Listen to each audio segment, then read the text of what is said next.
시청자 여러분 안녕하십니까? 폴리티코 정치연구소입니다. 저는 신유철입니다. 이 시간에 여러분들께 말씀드리고 싶은 아주 중요한 사실이 하나 있습니다. 이준석이 드디어 결심을 한 것으로 보입니다. 무슨 결심이냐?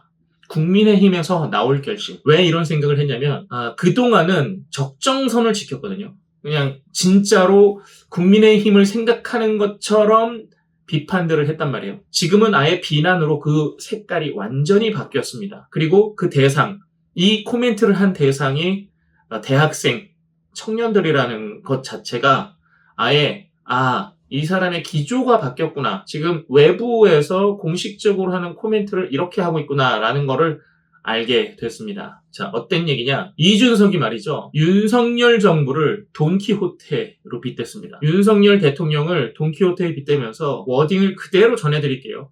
길거리 건달이 기사도 정신에 심취해서 돌아다니고 풍차라는 적을 억지로 만들어서 망상에 빠져 산다. 입니다. 일단은 스스로가 우리는 같은 편이 아니오. 나는 네가 하는 것을 이렇게 비하하고 싶소라고 얘기하는 겁니다. 이 얘기를 인천대 법학부 초청 특강에서 했습니다. 그러면서 이준석이 뭐라고 하느냐? 정치인들이 가장 빠지기 쉬운 함정은 나만의 낭만에 빠지는 것이다. 이거는 본인이 스스로한테 한 얘기 아닌가? 그러면서 옆에서 보면 미친 사람이겠지만 의제 세팅이 잘못됐을 때 대부분 정치인이 겪게 되는 현상들이라고 합니다. 그러니까 애초에 의제를 어떤 식으로 해결해 나간지 그 세팅이 잘못됐다. 그러니까 윤석열 대통령이 고집피고 혼자 이거 다 하다가 판 망치고 있는 거다라는 것을 그냥 이렇게 꼬고 꼬아서 비아냥거리듯이 얘기를 하는 겁니다. 이런 얘기들을 보면서 지금 일련의 일들이 있지 않습니까? 말하자면 대구에 가서 홍준표 시장과 맥주 한잔하고 거기서 청년들과 질문 답변하는 시간을 갖고, 지난번에도 말씀드렸지만 이준석이 한가해서 거기 맥주 마시러 갔겠냐라고 얘기했잖아요. 한가해서 간 게 아니라 홍준표와 중요한 얘기를 한 것이고, 그 다음 공식 석상이 지금 인천대 법학부 초청 강연입니다. 이거 말고도 다른 강연들이 더 있겠죠. 이제 이준석의 이 발언 기조는 이런 식일 겁니다. 이런 식으로 나온다는 것은 나 이제 공천에 큰 영향을 안 받을 거야. 너 공천 어떻게 하든지 상관없어. 라는 기조입니다. 다시 말하면 국민의힘에 있을 명분이 없다라는 거죠. 이준석은 계속해서 정치를 하는 이유를 국회의원이 하고 싶다. 그래서 내가 지금 정치를 하는 거고 국민의힘에서 내가 몸담고 있는 거다라고 계속 얘기를 했는데, 지금 이 얘기는 국민의힘에 있으면 국회의원 공천을 못 받는데 거기 있겠어요? 아니죠.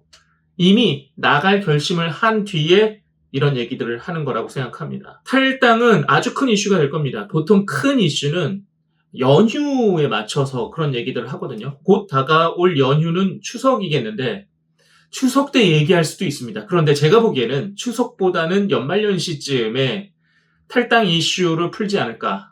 일단은 탈당은 이준석 마음에는 기정사실이고 그것을 논의하기 위해 홍준표를 만났던 것으로 보입니다. 그리고 홍준표하고 만난 그 자리에서 지지자들과의 대화에서 자신이 만약에라고 했지만 대구에 출마하면 이런 사람들과 맞서 싸우고 싶다라고 얘기했을 정도니까 이미 그의 마음에는 어느 정도 탈당 후에 대구에서 출마하는 것으로 어느 정도 마음을 굳힌 것으로 비춰집니다. 지금 일련의 행동들과 그가 하고 있는 행동들과 또 그가 하고 있는 발언들을 보면서 이거는 결심이다.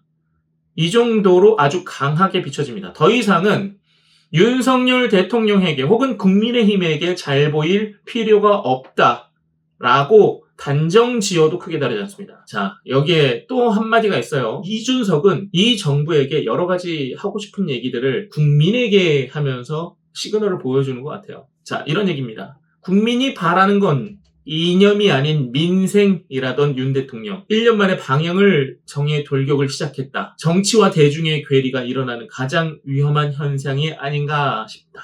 이념이 아니라 민생이라고 했던 윤 대통령이 이념을 향해서 가고 있다. 이게 대중과 정치가 거리가 멀어지는 가장 위험한 현상이다. 이런 식으로 말하고 싶은 것 같아요.